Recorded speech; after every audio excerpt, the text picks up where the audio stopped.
One of the great, wonderful things about doing metta practice is that you can't actually go wrong. It's pretty difficult to get it wrong in a way.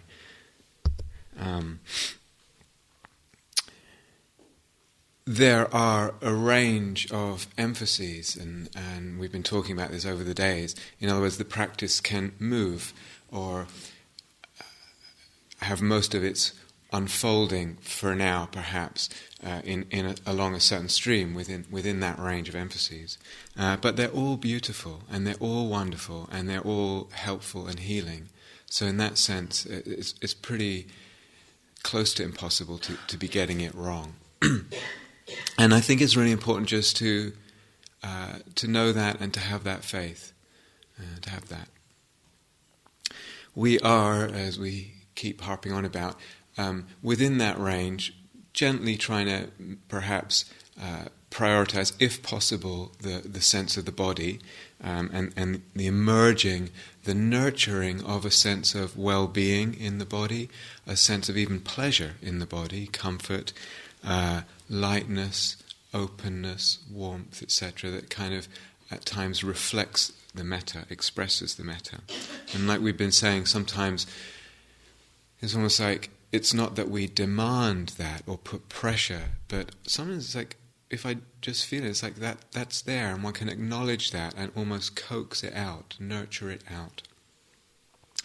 So if that's possible, within the range, we are leaning a little bit that way. And if there feels like there's a choice of some moments or some sittings or walkings, it feels like there's a choice of where I could lean this way or lean that way. That's a little bit what we're emphasizing. Sometimes with the body sense, is that okay, Maggie? Yeah.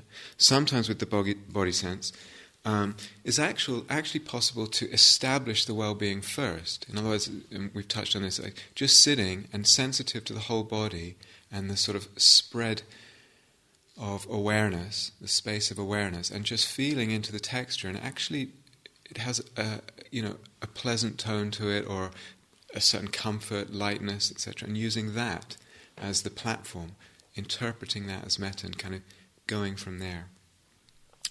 And of course, body being body, it's not going to be comfortable all the time, certainly, and body has difficulty too. We feel discomfort in all kinds of ways. And of course, going right back to the beginning, there's plenty of times when we don't feel anything in the body at all. When we're doing metta practice, it feels dry, there's nothing going on here. And if that's the case, when that's the case, really, really to trust the phrases and the intention, whether one's using the visualization, whatever, trust that stream. It's all moving in the right direction.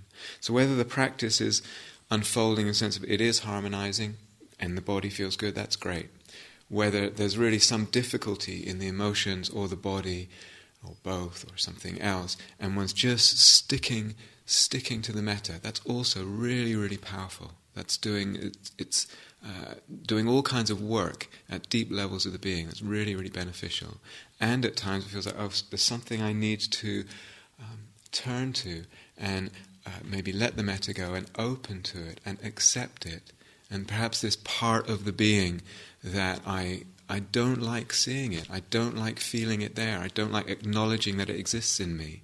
I want it to go away, whether it's physical or emotional or mental, whatever it is. And just that attitude of turning towards it, opening to it, allowing it to be there in spaciousness. It's the spaciousness, the allowing. And sometimes in that allowing, it's almost as if water, the waters of kindness can begin trickling into that space. And that begins making all the difference. The healing comes in. So wherever we're leaning at any time in the practice, it's all good. We cannot go wrong. Like I said, sometimes the body feels uncomfortable. Naturally, it's part of being human and physical. And there's some options here. First thing is, if you feel uncomfortable while you're meditating, to move the body. It's completely fine. Move. Be comfortable. So there's an expression in the metta practice, of actually being kind to the body and kind to oneself and just taking care at that level. So just quietly, gently move the body, be comfortable. If it feels like sitting on the floor is too much, sitting after sitting after sitting, alternate postures. Take a session in a chair, a session on the floor, etc. When there's difficulty in the body, we often get sucked into that area of difficulty, wherever it is, if there's pain, and the consciousness kind of, almost like a magnet, just goes there and gets shrunken around or inside the difficulty. Very normal, and a kind of normal reaction of consciousness.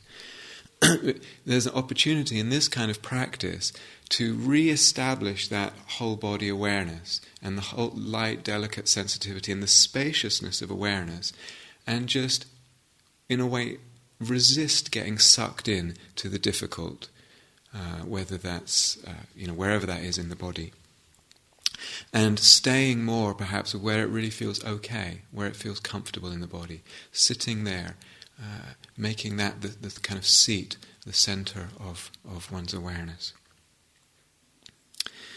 And of course, like I was just saying before, sometimes there's something in the body that's, really difficult. And again, we can turn to it and hold it in a spacious allowing. And then it's really that attitude. And is it possible that some kindness can come into that holding, that allowing of what's difficult in the body? Occasionally, with these kind of practices, and we're talking about sensitivity to the body, and sometimes for a person, the whole energy system begins to open, and the energy centers begin to open, and the energy flows in the body in ways that perhaps we're not that used to sometimes. And energy rising up the body or expanding, or certain areas feeling very full, and sometimes that feels very pleasant or a little bit pleasant. Other times what can happen is the energy starts moving. It's actually really good that it's moving. It's good that it's opening. We're wanting to open the energy centers. And it's almost, we could say, the energy moves and it encounters a block somewhere. It could be anywhere. It could be the heart or the throat or the head or anything. And that's, relatively common in these kind of practices. And you can do a couple of things in that case. You can imagine, actually use the imagination, and use a visual or kinesthetic imagination. Just imagine the energy flowing through that blockage. Just imagine that it's open and flowing right through. So perhaps it's at the top of the head, and just imagine it bursting out like a fountain at the top of the head and coming back down. Or if it's in the throat, that it just goes through that area. Or perhaps it's in the head and it wants to come out this way or whatever. The imagination is very, very powerful, and it really does have a place in this practice, certainly, but even in insight meditation and mindfulness practice, actually. So we imagine something, and then so-called reality follows the imagination sometimes. You can also, if there is this kind of block, imagine that the metta is actually, that's the center of the metta, and it's radiating from that very blockage. Oftentimes, as the energies are opening and the sort of unification of the being gets deeper, the very places that feel the most blocked end up feeling can open up in a way that they end up feeling the most lovely. And it's very interesting. Sometimes also that's a matter of being with them in this kind way that I was saying before, and allowing the unpleasantness, allowing the unpleasantness, allowing the unpleasantness. Last option is I'm sitting or I'm walking, backache, whatever it is, or heartache even, whatever, and a shift in attitude. It doesn't matter how I feel right now, especially if one's giving metta to someone else. It doesn't matter. How I feel is irrelevant. This is for you. This is for you. And a sort of throwing away of the self-concern and a self-abandonment. This is a bodhisattva mindset. It doesn't matter. It doesn't matter that I feel pain right now or discomfort. And just what happens when we shift the attitude and liberate something that way, free it up. So you can experiment with that too. In these kind of practices and again, it's such a short retreat, so it's okay if some of this feels like, well, I don't know, it's not really happening in the body for me right now. It's fine. It's a short retreat, and people unfold in this different range at different places in that range. But the general movement is for the sense of the body to become more subtle. As things get calmer and deeper, the usual, or at the times when they're calmer and deeper, the usual gross sense of solid physicality and heaviness and bone and all that and definition, it all kind of begins to soften and become more subtle and blur a bit at times, and it just moves in and out of that. And that's really fine. And in a way we want to, again, that's part of something we want to gently encourage rather than trying to resurrect something more solid or even a more intense feeling of metta. Sometimes some of you have done metta before, and I remember, a person says, I remember a time when it was gushing out, etc. Well, maybe that was actually a less mature period, and now it's actually gone more spacious, more subtle, more quiet. Again, in the body, we tend to think metta must come from my heart. This is the heart center, but not necessarily. I mean, often when there's a feeling, it may be centered here. Oftentimes people report it's coming from the belly. Totally fine. Can actually come from anywhere. I remember a while ago, someone who was on a 3-month retreat here and doing metta for most of it, and she came into the interview and sat down and triumphantly wiggled her foot at me and said, I can radiate metta from my big toe. And yes, absolutely. Why not? Eventually, I'm saying this, and I'm saying it's a direction. Eventually, the whole body gets involved, and that's why I keep saying sensitive to the whole body, sensitive to the whole body. And that's really, it was real what she was saying, and I knew that possibility. Of course, it's the whole body gets involved. And with that, someone was saying in a group, what about the hands? What about the hands? The hands are, remarkable. I mean, the whole body is remarkable, but the hands, it's like how much they express in the world through touch, through creativity, through what we actually do. And so, what would it be if you want a little bit today to start exploring at times, if you feel drawn to it, touching, perhaps just touching yourself with the hands and letting the actual metta come through the hands, or imagining it come through the hands. We often don't really touch ourselves with tenderness. What is that? One hand resting on the back of the other hand, and in that touch there's healing and there's love and there's a beautiful tenderness expressed. Very, very healing, very powerful. And sometimes also, again, as the whole body gets more involved in the metta, you can kind of even feel or imagine an energy coming out of the center of the palms. I feel it now. And you see people pictures of people, or you see people blessing people. It's like that, and you actually can feel something. And that's all part of the whole thing getting deeper, and the whole energetic system, subtle energy body getting involved. So play with that if you like. And when I was saying about being slow and gentle in the movement, it's just because it encourages that kind of sensitivity and potentially that kind of opening. Or when the feet touch the earth, outside on the grass, and in that, we just walk so much, and sometimes the foot touches the earth, and there can actually be incredible tenderness there. Human foot meeting physical earth. And this is our home.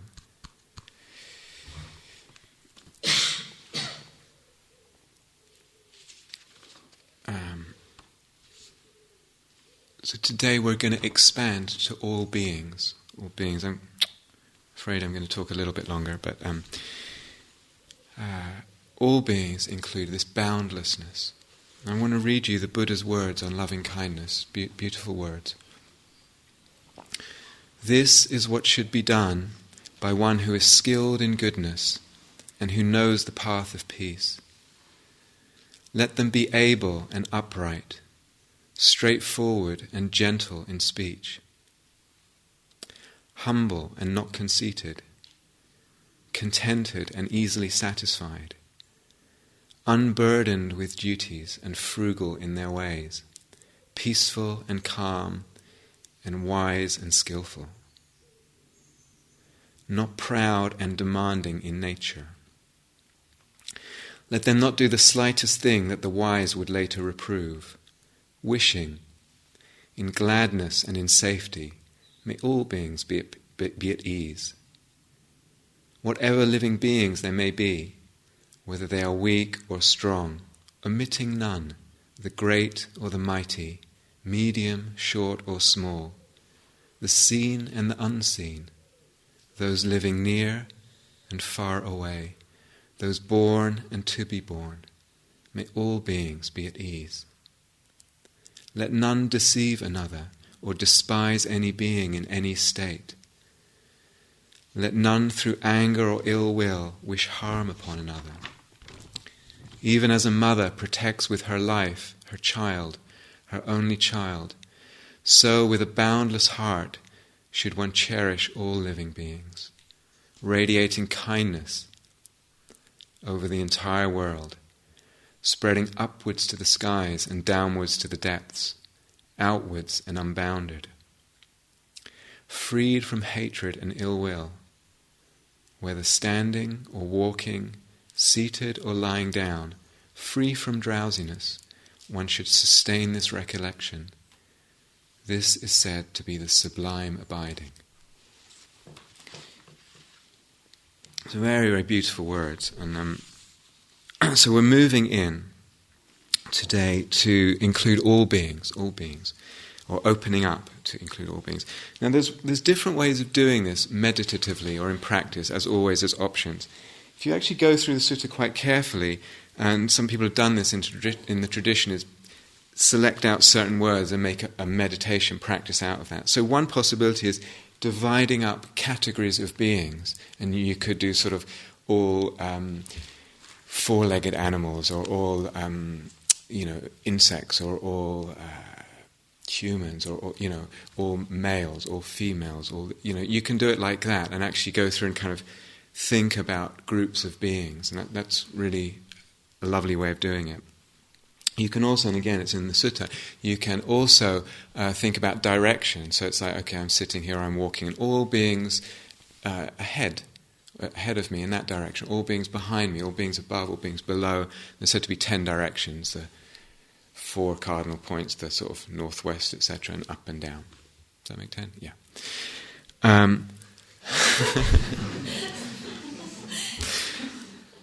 Third possibility, and the one I would like to encourage on this retreat, although you are really free to experiment as you like. So if you want the categories of beings, and it's like all small furry mammals to the left, fine, go for it. And there are a lot around here. That's really fun. So play with it. It's part of this playfulness and creativity. There's a third option, which I would like to maybe suggest might be simpler and and perhaps more helpful in the particular line that we've been emphasizing.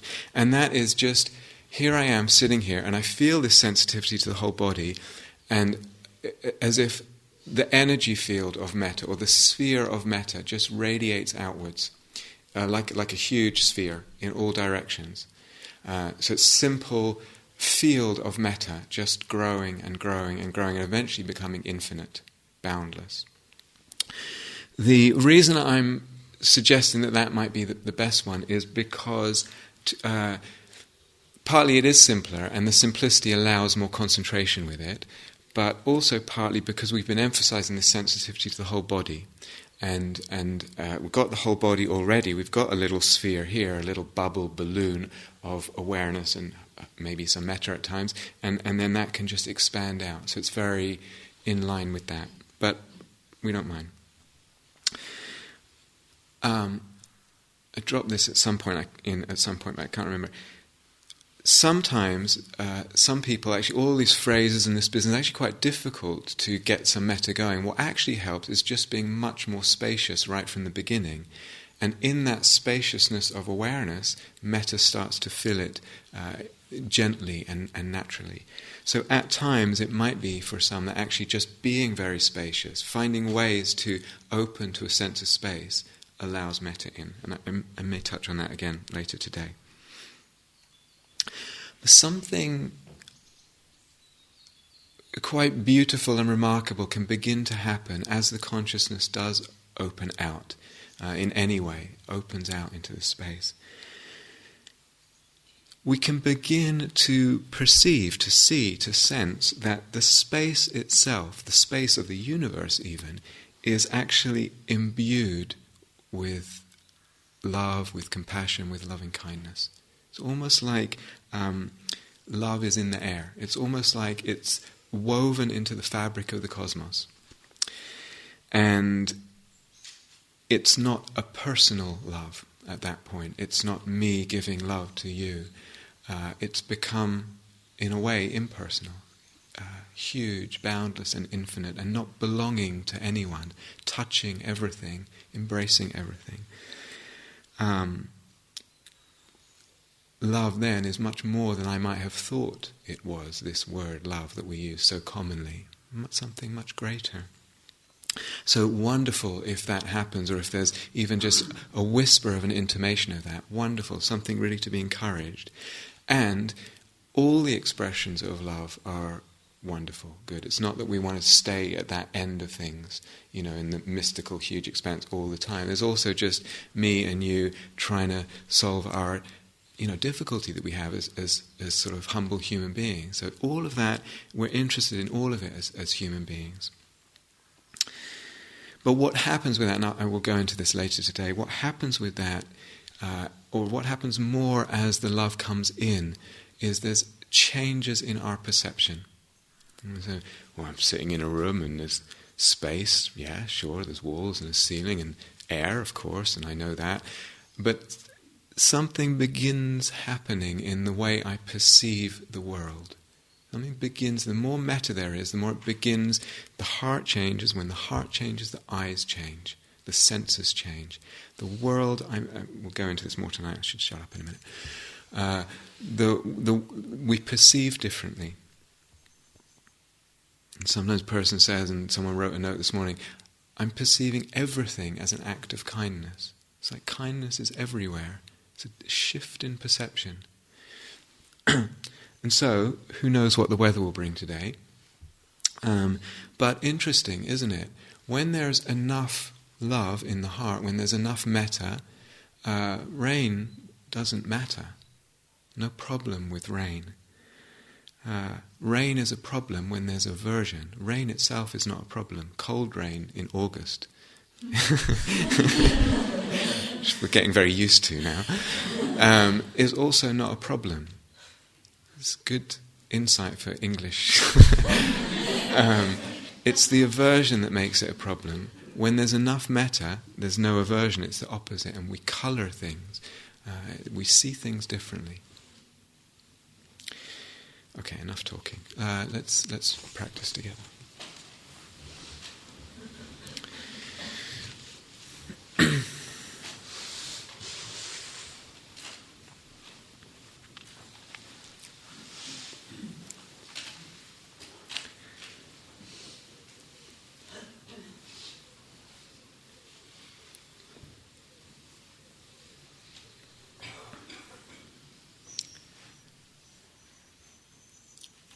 So again, just as much as possible, taking a little time to find a sense of comfort in the body,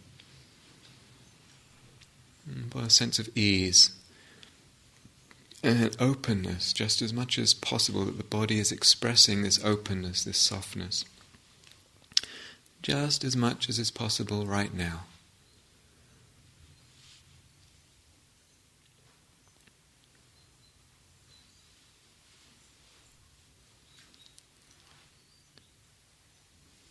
Filling that space with awareness, imbuing that bubble of space with awareness, a sensitive, delicate light.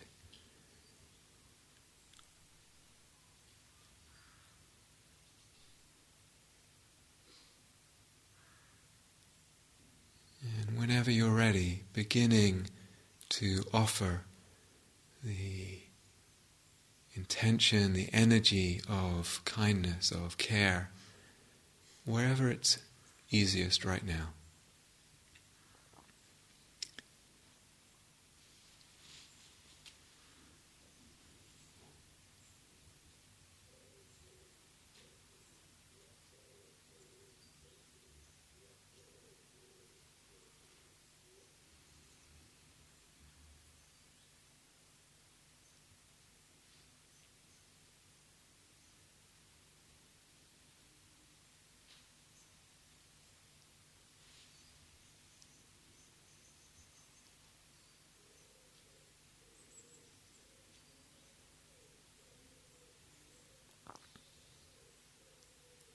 Finding your way to work that works for you. It's light, visualization, phrases, body, all of them, whatever helps.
feel ready,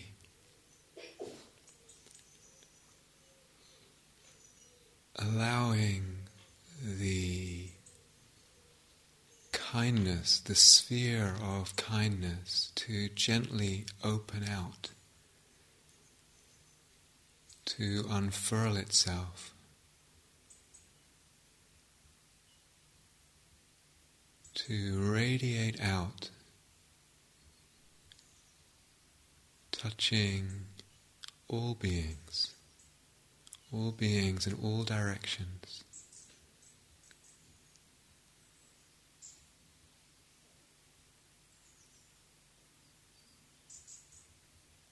With holding, with tenderness, with warmth and reverence and well-wishing.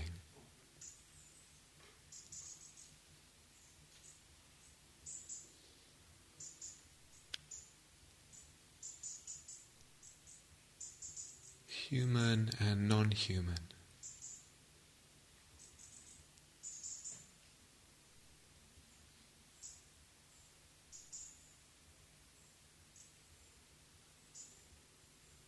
Wishing happiness and well-being and ease.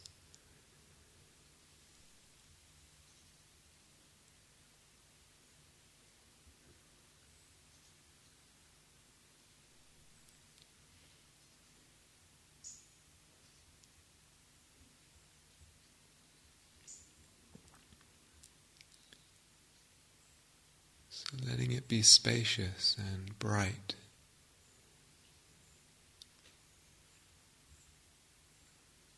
Finding what's helpful for you, playing a little bit, if you like.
feeling or no feeling right now actually doesn't matter. Just gently, persistently planting the seeds, having faith in that.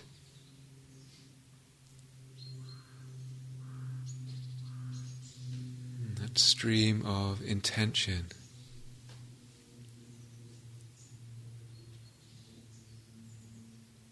Staying sensitive to your whole body, lightly anchored in that.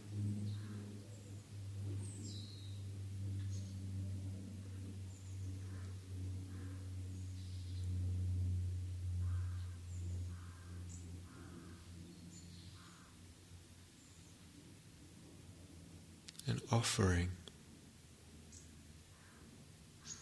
gently offering.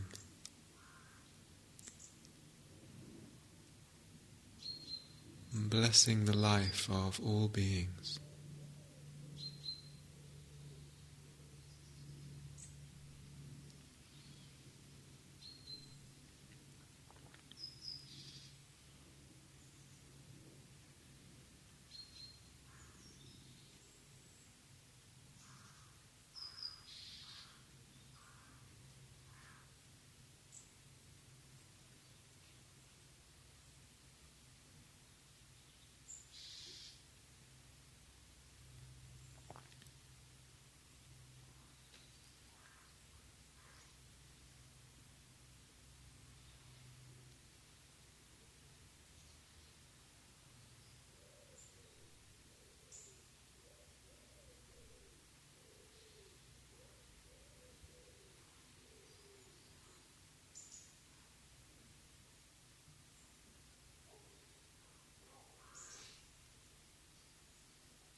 So in the practice today, the whole field is open in terms of how you move through the categories. And so in one session, in one sitting or walking session, you could put them all in. Self, easiest friend, neutral, difficult, all beings. And just spend a few minutes on each and move that way. That's completely fine. You could spend the whole session doing one category. You could pick 3 or 2 or 4 of them, any. So it's really, really flexible in this sense of the campfire analogy. How's my fire going? What does it need now? Maybe it needs a bit more dry kindling, maybe something else, And the dry kindling might change every time. In other words, sometimes all beings, although we do that at the end, might actually be the thing that really helps to ignite a little bit. So feel very flexible with it all. Thank you for listening. To learn how you can support the teachers and Dharma Seed, please visit dharmaseed.org.